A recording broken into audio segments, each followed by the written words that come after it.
L'invité de la semaine au micro de Philippe Jam.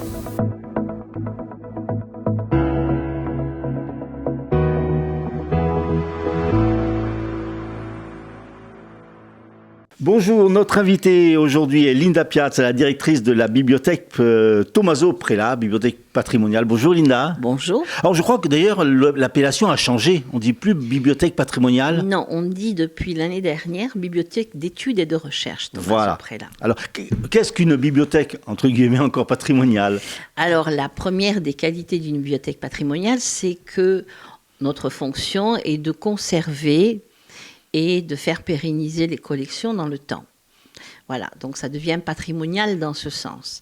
C'est-à-dire qu'on peut consulter d'incunable un ouvrage du Fonds moderne d'édition 2023. Et cette bibliothèque, elle existe depuis quand alors à Bastia? Alors la première bibliothèque a été instituée en 1799, donc c'est quelque chose qui remonte, je dirais, n'était dans pas le nés. temps. Voilà, non. Et comme nous la connaissions aujourd'hui, 1833, c'est Tommaso Prela qui en a fait le legs à la ville de Bastia. Elle était autrefois installée au théâtre, il y a encore la salle Prela, et ensuite, en 2000, elle a réintégré une bibliothèque qui porte son nom. Alors, qui était justement Tommaso Prela? Alors, c'était un archiatre pontifical, c'est-à-dire un médecin auprès du pape. Voilà. Et donc, qui était également un très grand bibliophile, qui était médecin donc de son état, parce qu'un archiatre, c'est le médecin du pape, le médecin privé du pape. Et il a été passionné de littérature, de médecine. Et donc, il a laissé à la ville de Botanique, il a laissé à la ville de Bastia une richesse incroyable d'ouvrages. Justement, quelles étaient un peu ses relations avec Bastia? Elles étaient très bonnes, puisque Tommaso Prela, c'était l'oncle germain de Salvatore Vial, notre célèbre poète. Et donc, son cœur était à Bastia, parce que toute sa famille était à Bastia. Alors aujourd'hui, qu'est-ce qu'on peut y trouver à cette bibliothèque? Alors, je dirais, on peut y trouver toutes les collections que vous souhaitez, que ce soit en médecine, en botanique, suivant vos recherches, votre centre de recherche, le Fonds Corse. Et cette bibliothèque, elle est faite par des dons et des legs. Quelle est une question qui doit certainement vous revenir souvent. Quel est le plus vieux livre? Alors, c'est un incunable de 1476. C'est un dépôt de la Franciscorsa. Alors, pour ceux qui ne connaîtraient pas, qu'est-ce qu'un incunable? Alors, un incunable, c'est l'ouvrage, le début de l'imprimerie, puisque l'imprimerie est née en 1400 avec Gutenberg, jusqu'à 1500. Donc, cette période-là, on appelle ces ouvrages-là les débuts de l'imprimerie, un incunable, qui vient de cuneo, le terme, qui veut dire berceau, le berceau de l'imprimerie. Quel est le plus précieux? Alors, le plus précieux, il serait très nombreux, il serait très difficile à distinguer. Bon, on a des ouvrages de botanique comme le Fuchs qui sont très précieux. On a un ouvrage on a la Divine Comédie de Dante qu'on vient de restaurer, qui est un incunable de 1471. On a l'Hérète, on en a plusieurs. Alors on parlait de ces vieux livres. Comment est-ce qu'on les conserve justement? Parce qu'il va falloir faire très très attention pour ne pas les abîmer. Ah oui, c'est notre souci principal, la conservation. Il y a des normes. Il y a des règles très strictes. Ils sont dans des conditions, je dirais, maximum de conservation. Je vais l'air d'enfoncer une porte ouverte en disant ça. Mais il doit y avoir une température constante, et c'est là le plus compliqué, surtout pour Bastia, qui est une ville qui est humide, 55% de taux d'hygrométrie, et à 18, je dirais un étalonnage entre 18 et 19 degrés. Et donc, il y a des appareils qui permettent de... On a des magasins, on a 4 étages de magasins qui sont climatisés. D'accord, ça représente beaucoup d'expositions. Ah oui, beaucoup, une surveillance. Il y a combien vous avez répertorié le nombre d'œuvres, de livres? À peu près 55 000 ouvrages. 55 000 ouvrages. Oui, 55 000 pièces. Et de toutes les époques, Alors, en fait. toutes les époques. Donc, on parlait tout à l'heure du Fonds ancien, donc avec les incunables, mais jusqu'aux ouvrages récents, les achats du Fonds moderne. Et vous êtes combien vous occupez de cette bibliothèque? Alors là, on n'est pas très nombreux, mais des gens très efficaces. On est 3. 3, d'accord. Enfin, 4. Il y a des bénévoles qui viennent de temps en temps vous Alors, aider? on a une bénévole qui vient de temps en temps, justement, et qui sont très précieuses, des bénévoles aussi. Hein. Alors, qui peut venir qui peut fréquenter et comment elle a fréquenté cette bibliothèque? Je dirais tout public, de l'âge, je dirais, à s'intéresser à un livre jusqu'à 99 ans, quoi. Pourquoi ? Parce que c'est pluridisciplinaire. Et c'est ce que j'essaye, moi, de faire montrer avec toutes les animations que nous organisons à la bibliothèque depuis ces dernières années. Donc, ça va d'une conférence. D'ailleurs, demain, nous en avons une avec la présentation du dernier ouvrage de Michel Corotti.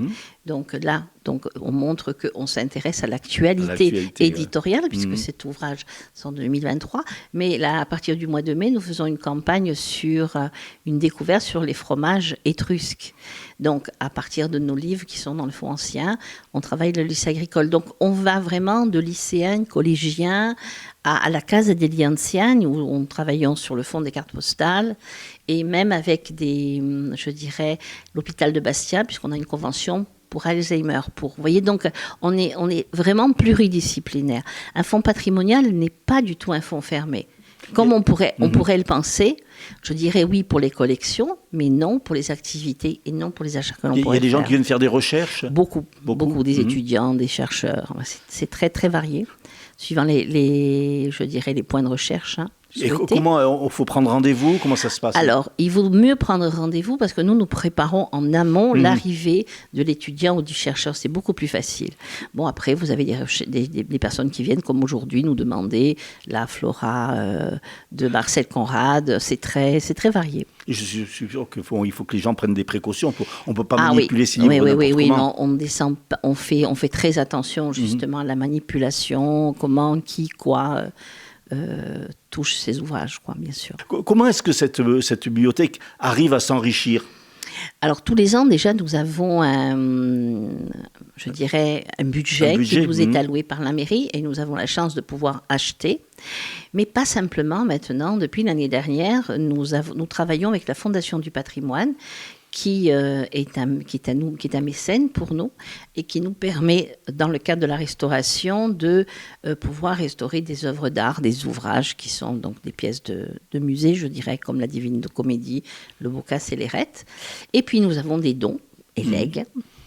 Et des dépôts. Et sinon, comment est-ce que vous pouvez par exemple être au courant d'une découverte sur la région de Bastia, par exemple on vous appelle, vous faites des recherches, on nous appelle, des alertes. Puis on a des alertes, et puis aussi souvent c'est, je dirais, le coup de chance. Par exemple, j'ai acheté il y a 5 ans maintenant, chez un antiquaire à Ghisonaccia, un ouvrage extraordinaire qui est un psautier, qui s'appelle le Psautier de Carcassonne, et il en reste très très peu, et je me suis rendu compte que cet ouvrage était magnifique, et je l'ai acheté pour la bibliothèque. Cette bibliothèque, elle ne renferme que des œuvres sur Bastia ou c'est un peu sur la région ? Non, c'est la région. La région. Bon, maintenant, nous achetons sur la Corse, mais sinon, elle renferme, par exemple, du Ton de Prélat, des ouvrages sur l'Italie, sur l'Europe entière, Alors, il faut souligner que cette bibliothèque a une forte action culturelle. Oui, c'est, je dirais, le credo vraiment que je développe, c'est vraiment la médiation culturelle et les actions culturelles différentes. Avec des rendez-vous ? Avec des rendez-vous qui sont réguliers. Donc, les mercredis du patrimoine où une animation est proposée autour d'une activité éditoriale, mais pas simplement. On a, par exemple, en mai, un congrès sur la philosophie, dont le thème est très beau, c'est l'amour, avec des professeurs de l'ENS de Lyon, qui viennent justement parler du fond de la bibliothèque par rapport à nos ouvrages de philo. Vous faites aussi beaucoup d'expositions, je suppose. Beaucoup d'expositions aussi. On regarde des ouvrages qui sont proposés dans les collections, comme la botanique. Vous faites aussi des journées hommages, puisque on fait des journées hommages, tout à fait. On fait l'hommage au père André-Marie, au chanoine de l'Étron. Et cette année, nous faisons un hommage au premier bibliothécaire qui s'appelle Renucci, où nous travaillons aussi avec le collège Simon Vinciguerre. Nous parlons patrimoine aujourd'hui avec notre invitée qui est Linda Piazza, qui est directrice de la bibliothèque patrimoniale. Alors, on parlait un petit peu des donateurs. Ces donateurs, c'est des gens d'ici qui n'ont pas de famille et qui font un don à la ville, en fait. Oui, en règle générale, ce sont des gens qui ont entendu parler de la bibliothèque et du travail que nous faisons et qui ont envie de laisser des ouvrages qui, pour eux, ne peuvent pas rester sur place parce que souvent, c'est des déménagements, des successions et on nous propose de nous offrir des cartes postales, des ouvrages, des gravures, enfin ça dépend. Alors on parle pardon, il faut préciser que nous ne pouvons pas accepter évidemment tous les dons. Il y a un comité scientifique que l'on réunit, et on se réunit pour pouvoir voir la pertinence du dépôt. D'accord, oui. Mais en règle générale, c'est toujours des choses très, très intéressantes. Alors, on parlait d'action culturelle, il y a également la publication de ce catalogue qui est important. Oui, alors tous les ans ou 2 ans, suivant le rythme, nous essayons de sortir un catalogue. Donc là, nous en sortons un 3e à la rentrée en septembre, qui sera sur la médecine.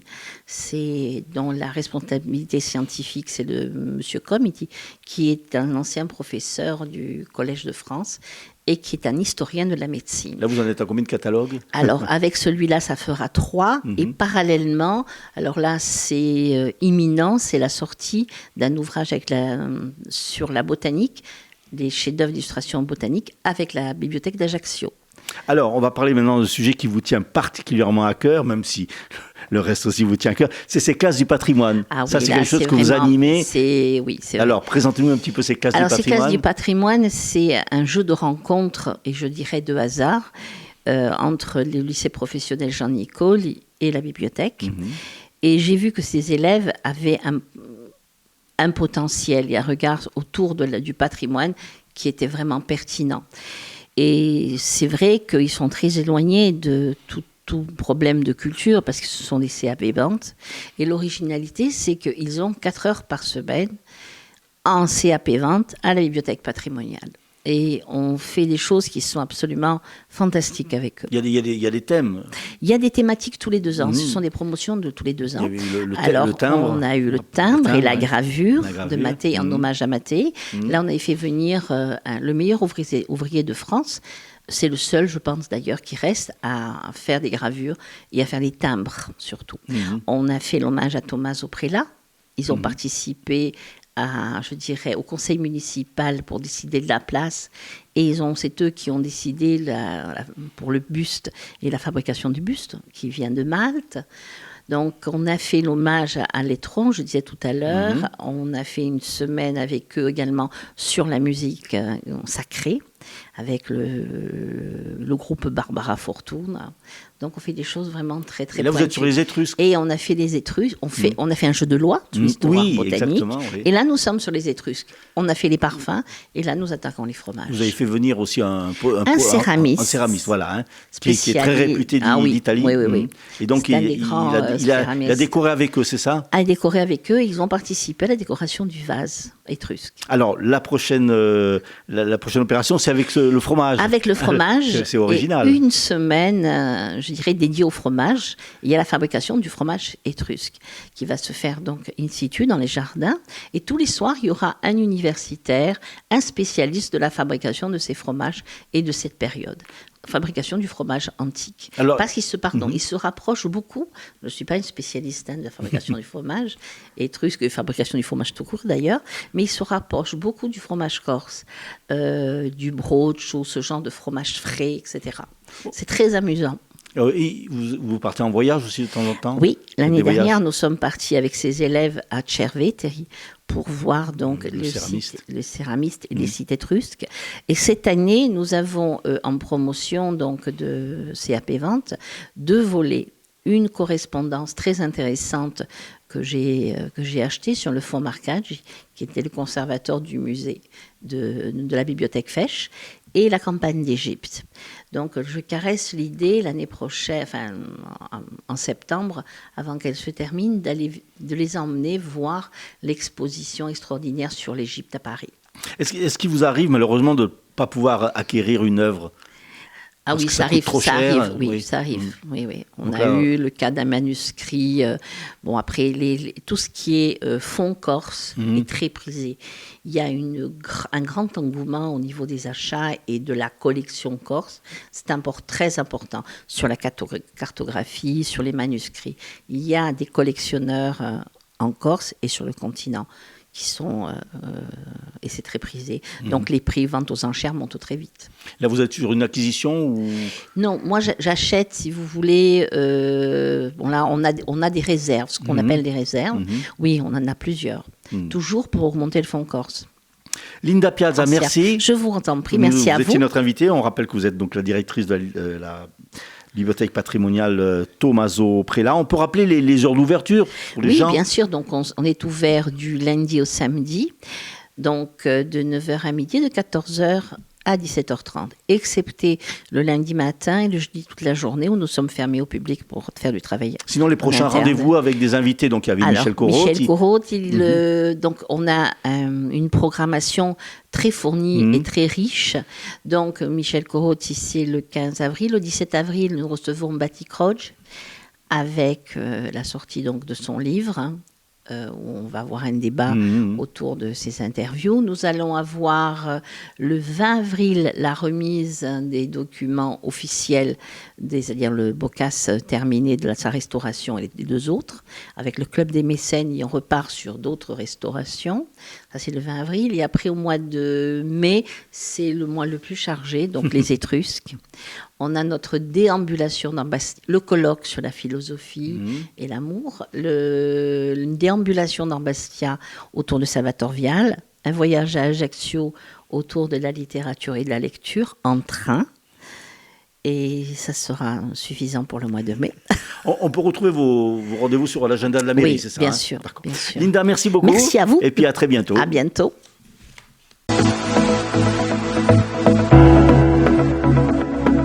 L'invité de la semaine au micro de Philippe Cham. Retrouvez cette émission en vidéo et en podcast sur le site de Radio Corsica International.